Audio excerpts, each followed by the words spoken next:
মধ্যপ্রদেশের জব্বলপুরের এক নামকরা ডাক্তার। গভীর রাতে তার চেম্বার বন্ধ করে বাড়ি ফিরবেন, ঠিক তখনই দরজায় কড়া নাড়ার শব্দ। দরজা খুলতেই তিনি দেখলেন এক অদ্ভুত মানুষকে। লম্বায় প্রায় 8 থেকে 9 ফুট, শরীর থেকে পচা মাংসের গন্ধ বেরোচ্ছে, আর কপালের ঠিক মাঝখানে একটা গভীর গর্ত, যা দিয়ে অনবরত পুজ আর রক্ত পড়ছে।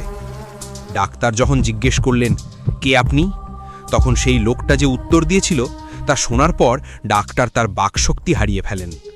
কে ছিল সেই লোক, আর কেন 5000 বছর ধরে সে মৃত্যুর ভিক্ষা চাইছে? উত্তরটা জানলে আজ রাতে আপনার ঘুম আসবে না। এই গল্পের শুরু মহাভারতেরও অনেক আগে। গুরু দ্রোণাচার্য যখন মহাদেবের তপস্যা করেছিলেন, তিনি চেয়েছিলেন এমন এক পুত্র যার মধ্যে স্বয়ং শিবের তেজ থাকবে। মহাদেব তাকে সেই বর দিয়েছিলেন। জন্ম হলো এক শিশুর, যে শিশু জন্মের পর কাঁদল না, বরং ঘোড়ার মতো এমন চিৎকার করে উঠল যে আকাশ বাতাস কেঁপে উঠল। নাম রাখা হলো অশ্বত্থামা। শাস্ত্রে বলা হয় অশ্বত্থামা সাধারণ মানুষ ছিলেন না, তিনি ছিলেন স্বয়ং রুদ্রের অবতার। তার কপালে জন্ম থেকেই ছিল এক দিব্যি মণি, যা তাকে ক্ষুধা, তৃষ্ণা, রোগ, এমনকি অস্ত্রের আঘাত থেকেও রক্ষা করত।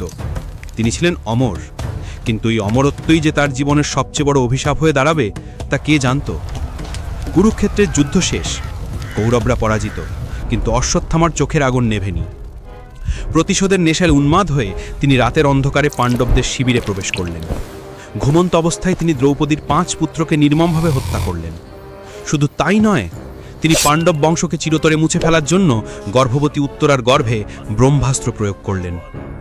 ভাবুন একবার, একজন মহাবীর যোদ্ধা, কিন্তু তার কাজ ছিল একজন কাপুরুষের মতো। এই দৃশ্য দেখে স্বয়ং শ্রীকৃষ্ণ, যিনি সবসময় শান্ত থাকতেন, তিনিও নিজের ক্রোধ ধরে রাখতে পারলেন না। শ্রীকৃষ্ণ বললেন, অশ্বত্থামা, তুমি পাপের সীমা অতিক্রম করেছ। আমি তোমাকে মৃত্যুদণ্ড দেব না, কারণ মৃত্যু তোমার জন্য অনেক সহজ শাস্তি হবে। তোমার শাস্তি হল জীবন। কৃষ্ণ তার কপালের মণিটি টেনে ছিঁড়ে নিলেন। আজ থেকে 3000 বছর তুমি এই মর্তলোকে একাকী ঘুরে বেড়াবে। তোমার শরীর থেকে সর্বদা পচা গন্ধ বেরোবে, যা মানুষকে তোমার থেকে দূরে রাখবে।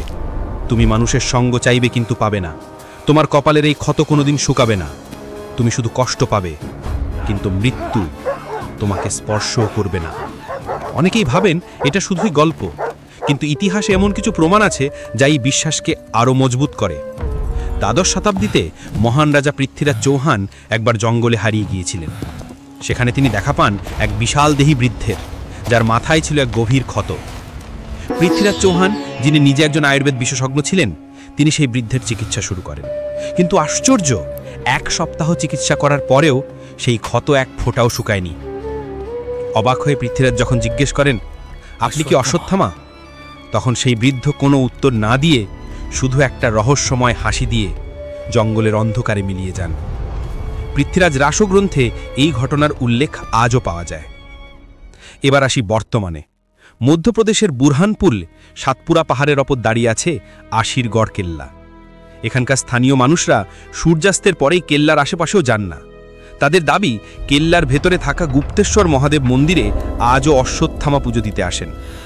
মন্দিরের দরজা যতই তালাবন্ধ থাকুক, প্রতিদিন সকালে শিবলিঙ্গের ওপর একটা টাটকা রক্তজবা আর বেলপাতা দেখতে পাওয়া যায়। কে দেখে যায় এগুলো? কোনো মানুষ, নাকি 5000 বছর ধরে বেঁচে থাকা সেই অভিশপ্ত যোদ্ধা? ভিডিওর শুরুতে সেই ডাক্তারের কথা মনে আছে? সেই রাতে ডাক্তার যখন ভয়ে কাঁপতে কাঁপতে মলম লাগানোর চেষ্টা করছিলেন, তখন সেই রোগী ডাক্তারকে বলেছিল, বৃথা চেষ্টা করবেন না ডাক্তারবাবু, যে ক্ষত স্বয়ং নারায়ণ দিয়েছেন তা আপনার ওষুধে সারবে না। পরদিন সকালে খবরের কাগজে বেরোয় সেই ডাক্তার রহস্যজনকভাবে নিখোঁজ হয়ে গেছেন। তার ডায়েরিতে শুধু এই ঘটনাটুকুই লেখা ছিল। বিজ্ঞান অশ্বত্থামাকে মানে না, কিন্তু হিমালয়ের সাধু থেকে শুরু করে নর্মদার তীরের গ্রামবাসীরাও বিশ্বাস করেন তিনি আছেন। তিনি অপেক্ষা করছেন কল্কি অবতারের, তার মুক্তির জন্য। আপনার কি মনে হয়, অশ্বত্থামা কি সত্যি আমাদের মধ্যেই কোথাও লুকিয়ে আছেন? নিচে কমেন্টে জানান। ভিডিওটি ভালো লাগলে লাইক করুন, আর এমন সব রোমহর্ষক সত্য জানার জন্য সাবস্ক্রাইব করুন আমাদের চ্যানেল।